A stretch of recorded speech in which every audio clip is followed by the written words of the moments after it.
After reading too many Steam reviews, I started noticing some common themes that pretty much everyone who's actually played the game seems to agree on. Some of these interviews pointed out things I've already talked about in previous videos, but the most interesting ones were from people who actually wanted to hate the game, and what they said actually surprised me. And one of the reviews really caught me off guard. Unlike Metacritic, these reviews are from people who actually spent some real time in the game, since these are Steam reviews, so we're not going to be dealing with review bombs like I did in my previous video based on the Metacritic scores. And this makes the reviews really trustworthy. It's something you can rely on. That doesn't mean every review is going to be positive though. There's still negative reviews, but you can really trust those negative reviews too, because they've actually spent time in the game, and it's from people who actually gave the game a chance. If you haven't looked into Steam reviews already, it's something I would really rely on if you want to get a good grasp on if a game is for you or not. But yeah, Steam reviews are really simple. Thumbs up means they recommend it. Thumbs down means they don't recommend it. It's as easy as that. But what's in the review is what really matters, because a person can still really like a game and not recommend it for others, and we're going to see that in a future review that we're going to look into. If you've watched my previous video about the Metacritic scores, you know how I feel about the whole tanking mindset and the whole community backlash against the game. It's kind of weird. I'm not about it. People need to find better ways to use their time, but let's get into these Steam reviews, the ones that actually matter. May Borowski says, this game has an absolutely demented hate campaign for it for some reason, and I have no idea why. I have an idea why, but let's get on with it. Marathon is brilliant, unique, and gorgeous extraction shooter that deserves to stand tall next to Arc Raiders. After the release of the endgame map, I have full faith in the vision of where Bungie wants to take this game, and I'm excited to see what they cook up next. This review is spot on, and I know we've got people in the comments who hate this game, and it's fine. Not every game is for everyone. Marathon has a bunch of things that needs to be fixed, but if you're hating this game without even playing it, without even giving it a fair shot, then why am I going to trust your opinion? You need to come into games with open minds and not really have a predetermined mindset of what it's going to be like. After that, people will take your opinion seriously. Because here's the thing, the game does actually stand tall next to Arc Raiders. It's not Arc Raiders, but it's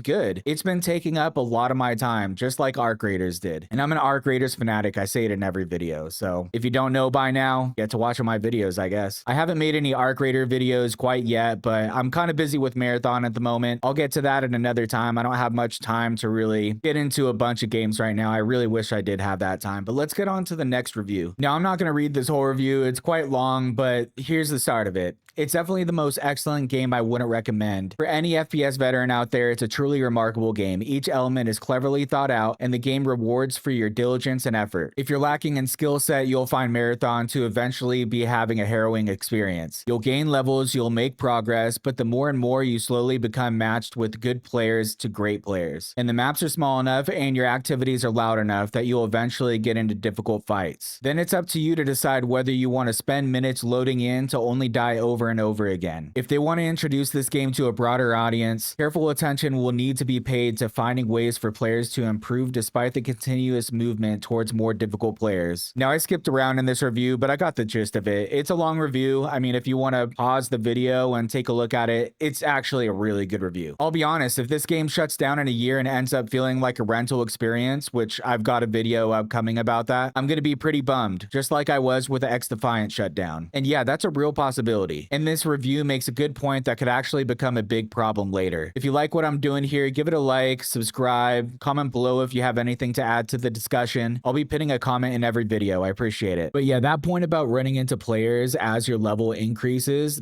that's real. At some point, you're going to get matched up with the sweaty player and extracting gets way harder. And I actually heard something last week about people thinking Marathon quietly added SBMM. I'm going to have to look into that more this week, because if that's true, that changes a lot. But either way, it brings up a bigger issue. How do you actually make this game more accessible without ruining what core players actually like about it? Because right now, the balance isn't perfect. And something else I noticed in almost all these reviews, even the negative ones, people want this game to succeed. And honestly, that's how it should be. Even if you don't like the game, you should still want the game to succeed, because competition makes the game you play better. I talked about this in my last video with streamers like Tim the Tatman, Hutch, and the Burnt Peanut, so check that out when you get a chance. I grabbed a few clips with their commentary. Now this next one, this is for the people that are committed to hating the game no matter what. And yeah, I know I sound like a cheerleader right now. Call it glazing if you want. I'm not even gonna argue on that. I love the game, but listen to this one. I was wrong. I wanted to be a hater, but this game is excellent so far. They struck a nice balance between the PvP focus of Hunt and Arcane, questing, stash simulator, that is Tarkov. It really scratches the itch for me. And this post has a lot of interactions because I'm sure it's by the Marathon community who loves a convert. I mean, who doesn't love a convert? But yeah, this could be you. If you're hating just because you love Arc Raiders or just because you saw other people hating and thought, hey, that looks fun to hate on another game, you can still try the game for yourself. I'm not saying you're gonna like it. You might actually hate it even more. And if you do, go ahead. Hop back on Twitter, Reddit, wherever, do your thing. But at least you gave it a shot. At least you have a mind of your own and you're just not following the pack. But there's also a chance that you might like this game. Now, this last review, this one might be the most important one in the entire video because it talks about the real issues, not just with Marathon, but with Bungie too. And he still recommends the game. The worst part about this game is that it's actually pretty fun. Bungie seems to be channeling more into providing something closer to Tarkov than Arc Raiders. Marathon makes a lot of choices that Arc Raiders deliberately did not make because they wanted a more casual audience. But this choice means that the game itself is only ever going to be for a certain type of person, a niche within a niche. Was Arc Raiders too easy for you? Was Tarkov too hardcore? And he goes on to say the real problem of this game is that it really isn't for everyone. Sony spent a lot of money on acquiring Bungie, and it only seems the company has gotten into more trouble since then. Their flagship title, Destiny 2, is deader than it ever was, and they sacrificed expansions to go all in on Marathon. But this game isn't going to be pulling Arc Raiders numbers anytime soon. The general lack of extraction shooters means that this game has an opportunity to find an audience and cater to it. But would that be enough for Bungie and Sony? Does $3.6 billion get spent in acquiring a studio, dealing with controversy, delaying products, etc., just to put out a game that has less numbers than a server slam launch? Now, this review is what all the rational people are thinking. The people who are seeing the numbers, seeing the type of gameplay, experiencing it, and generally know it's going to be for an extremely niche audience. A niche within a niche, just like he said. But I like where it sits. Between Tarkov and Arc Raiders, he described that very well. But the bigger concern that he brought up is Bungie itself. Destiny 2 isn't in a great spot right now, and they've spent a lot of money on Marathon without seeing a return yet. That matters. And I know people keep saying extraction shooters are everywhere, but are they really? Not for casual players. Casual players aren't playing Tarkov. They're not playing Delta Force's extraction shooter mode. They're playing Arc Raiders. And even then, that game has seen a big drop off. So yeah, more extraction shooters are coming. I even made a video about a Disney extraction shooter, so go ahead and check that out because I guess that's something being put in the works. But right now, there's still a real opportunity here for a game like Marathon to find its audience. The question is, will it actually get there before it's too late? Hit the like, subscribe, and let me know what you think down in the comments. I appreciate it. Take care.